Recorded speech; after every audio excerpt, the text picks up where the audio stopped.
여러분, 안녕하세요.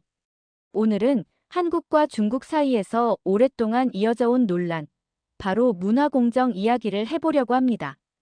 중국에서 한국 문화를 자기 것이라고 주장하는 사례가 계속 등장하고 있는데요. 단순한 온라인 해프닝 같아 보이지만 실제로는 국제 무대에서 우리 문화의 정체성과 연결되기 때문에 결코 가볍게 볼 문제가 아닙니다.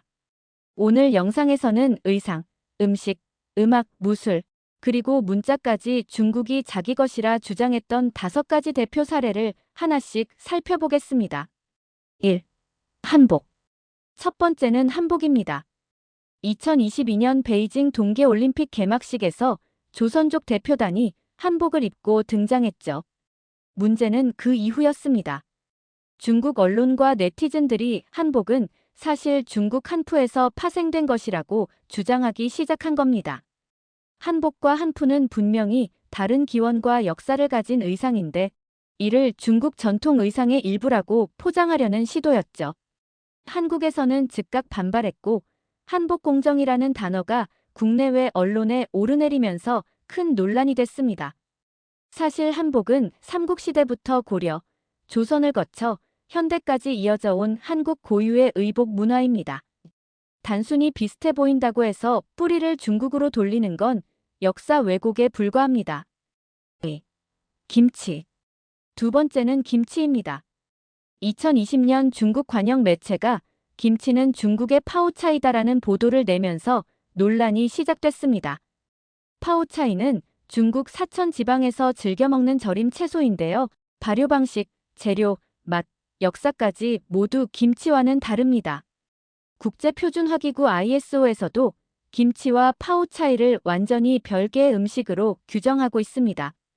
그런데도 중국 일부 언론은 김치를 자기들 음식이라고 주장했고 이 때문에 김치 종주국 논란이 전 세계적으로 보도됐습니다. 결과적으로 이번 사건은 한국이 김치의 정체성과 역사를 국제사회에 더 널리 알리는 계기가 되었습니다. 김치 한국 전통 발효 음식이라는 사실이 오히려 더 확실히 자리 잡게 된 것이죠. 3. 전통 음악 민요 판소리 앤드 아리랑. 세 번째는 한국의 전통 음악과 민요, 판소리와 아리랑입니다. 중국 일부 네티즌과 매체들은 조선족이 부르는 판소리와 아리랑을 근거로 이들이 중국 문화의 일부라고 주장했습니다. 하지만 판소리와 아리랑은 오랜 세월 한민족의 삶과 역사 속에서 발전해 온 고유한 문화유산입니다. 국제사회도 이 점을 명확히 인식하고 있습니다. 판소리는 2003년에, 아리랑은 2012년에 각각 유네스코 인류 모형 문화유산으로 등재되었습니다. 등재 과정에서도 한국이 신청 주체였고 국제기구가 이를 인정했습니다. 즉, 판소리와 아리랑은 조선족이 함께 즐겨 부를 수는 있지만 그 기원과 정체성은 분명히 한국에 있다는 것이 국제적으로 공식 확인된 셈이죠. 4.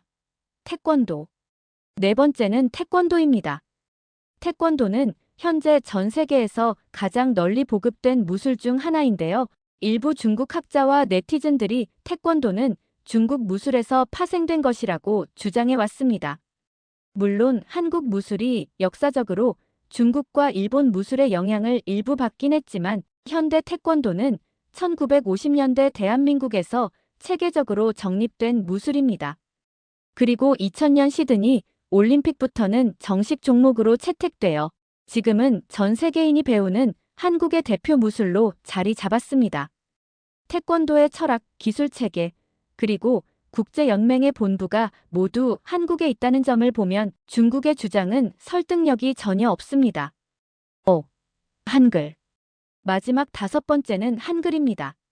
한글은 세종대왕이 1443년에 창제하고 1446년에 반포한 독창적인 문자 체계입니다. 세계 언어학자들도 한글은 배우기 쉽고 과학적인 문자라고 극찬하고 있죠. 그런데 중국 온라인상에서는 한글은 고대 중국 문자에서 파생된 것이라는 억지 주장이 퍼진 적이 있습니다. 하지만 이는 전혀 사실이 아닙니다.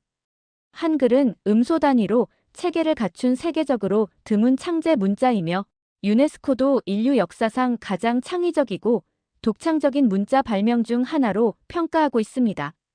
즉, 한글이 중국 문자에서 유래했다는 주장은 학문적 근거 없는 문화 공정의 한 형태일 뿐입니다. 오늘은 중국이 자기 것이라 주장한 한국 문화 5가지를 살펴봤습니다.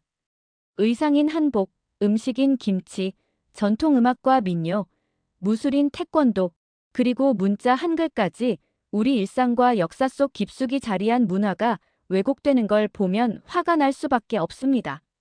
하지만 중요한 건 국제사회가 이미 이 문화들을 한국의 것으로 공식 인정하고 있다는 사실입니다.